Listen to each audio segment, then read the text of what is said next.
What's going on, everyone? Burnt Toast Chronicles here. On to chapter 5-2, and this one is picking up right where 5-1 left off, if you guys remember that platform from the boss battle at the end. So, first thing, obviously, is to get off of that platform. And we are moving into, I'm not sure exactly, like, what this facility is supposed to be. I think it's like an enemy base of some sorts. I don't really know.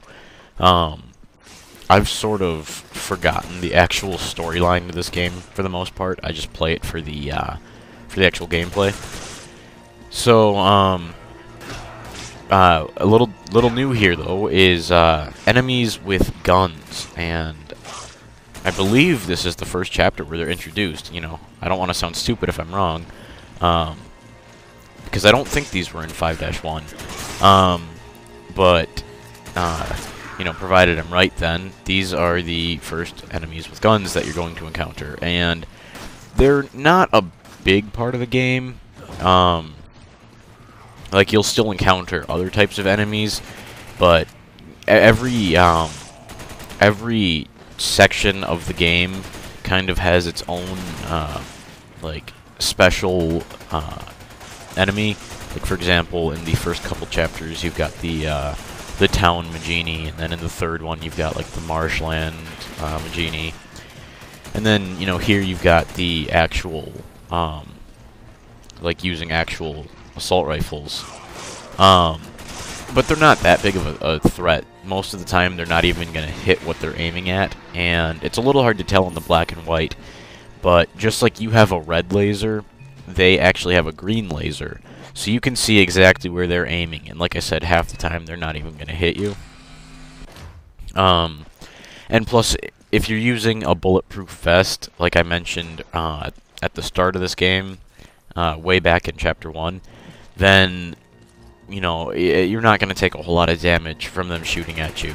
So you still don't want to be out in the open, you know, just sitting in prolonged fire, because that is obviously still going to be a bad thing, but bulletproof vest is going to help you a lot. Unless you're playing on the higher difficulties, like professional, because there you might as well not even worry about the vests, because you'll take like 3 shots before you die. It's professional is just, it can be pretty ridiculous at the best of times. But lucky for me, I'm only on normal, and I don't have to worry about that. So, right now, we're just kind of trying to work our way through a whole bunch of enemies, and you'll see I was standing right next to a gas tank, and I was trying to be cautious of that. And as soon as we've gotten through all of these guys, we just have to take this elevator, and most of this chapter really is focused on, like, I can't think of the term, but most of it is just going to be fighting infantry. They're mostly armed with automatic weapons, except for this part right here, which would be a little exception to that. If you guys remember the lickers from 5-1, these guys are sensitive to sound, so as long as you just don't run and you don't fire any weapons in this passageway, you'll be okay. And you'll see me taking it real slow here. I wasn't sure what to do with this guy, because I was scared to walk in front of him, because I didn't know if he would detect me, and I didn't see him moving, so I was lining up a shot just in case he turned towards me. But luckily he started moving, and it looked safe to me, so I decided to move up. I don't know, that guy, he was just, if you saw, he just got back up on the wall and stopped moving again, so I don't know what was up with him. And you're going to want to watch out for that one right there that pops out of the vent.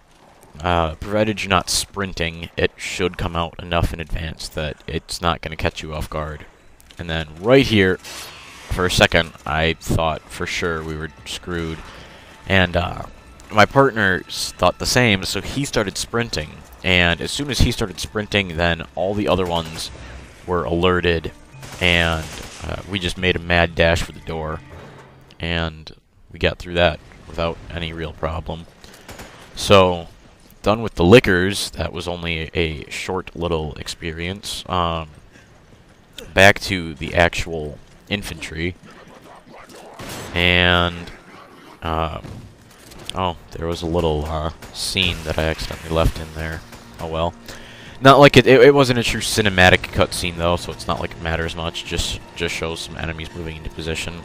I'm kind of in a rush to get through these videos a little bit more quickly, and having to sit down and edit out all the load screens and cutscenes, it takes, you know, enough time. It's about, depending on the length of the actual chapter, it can be about 10 minutes to do, because you have to fast forward through the whole thing and find them.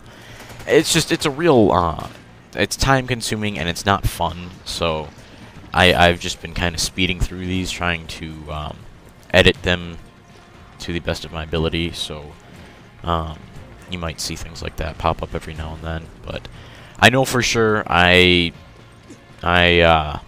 am very careful to make sure that I get rid of all the load screens and all of the actual cinematic storyline cutscenes, so you shouldn't have to worry about any of those being spoiled. So, I mean, this chapter, in my opinion, is really repetitive. You know, as you can see, like I said, it's mostly infantry fighting, and to me, it seems like not a whole lot is really happening. You just want to watch out on this particular conveyor belt, because these gas canisters are obviously gonna be extremely dangerous if you get a little too close. And right here, I don't know how that killed me. I don't know if it was a grenade that one of the enemies threw, or if that gas canister was a little too close. But somehow I took too much, or I was too close, and it killed me. But luckily my partner was there to revive me. So, at the end of this conveyor belt is a little terminal with a lever, just like you guys have probably seen many times in these videos by now. And I could have pulled that lever to stop the conveyor belt, but it seemed like a waste of my time because my friend was already getting up, so I didn't worry with that. And right here is actually, I'll open up this case for you guys, and you'll see a SIG 556, I think it was. Keep in mind, I'm looking at this video. It's through a not very clear screen right now, so I'm not having as easy of a time reading the small font as you guys will on when it's actually uploaded. But I believe that was a SIG 556, which is the one that I am carrying with me. So there's no point in me picking it up, but I just thought I would show you guys where it was, in case you guys wanted to pick it up. So this is one of these little dual lever sections that both people have to participate in. And as soon as you do that, it is going to turn on the power for the conveyor belt, and you will need that to progress through the mission. But upon pulling the lever, it also will, for whatever reason, cause these cockroach things to start appearing. So I don't quite understand why pulling a lever suddenly makes these things come to life, but it does.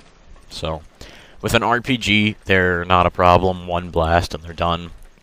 With smaller weapons, though, they can actually be kind of a pain sometimes. If you shoot, you have to shoot these little pockets. It's like these yellowish gold pockets on their body. And if you shoot those, it'll weaken them and emit this gas that it'll cloud your vision.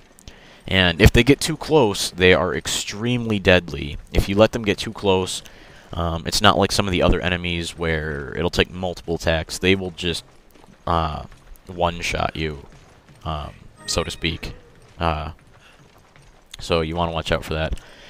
And you might see these corpses jump up every now and then, and I don't know what's up with that, because they look dead to me. They don't look like the regular enemies, but for whatever reason, they reanimate when you walk past.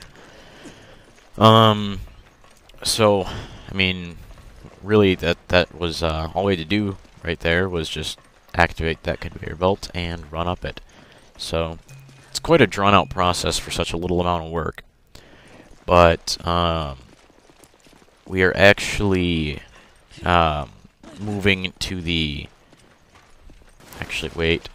I'm not quite sure. Okay, yes. Alright, sorry about that. I was a little disoriented as to where we were in the mission, but we are moving into the final section here, and it is actually a boss battle. So, it's quite lengthy without RPGs, but with them, you can one-shot it just like anything else, and it's a quick end.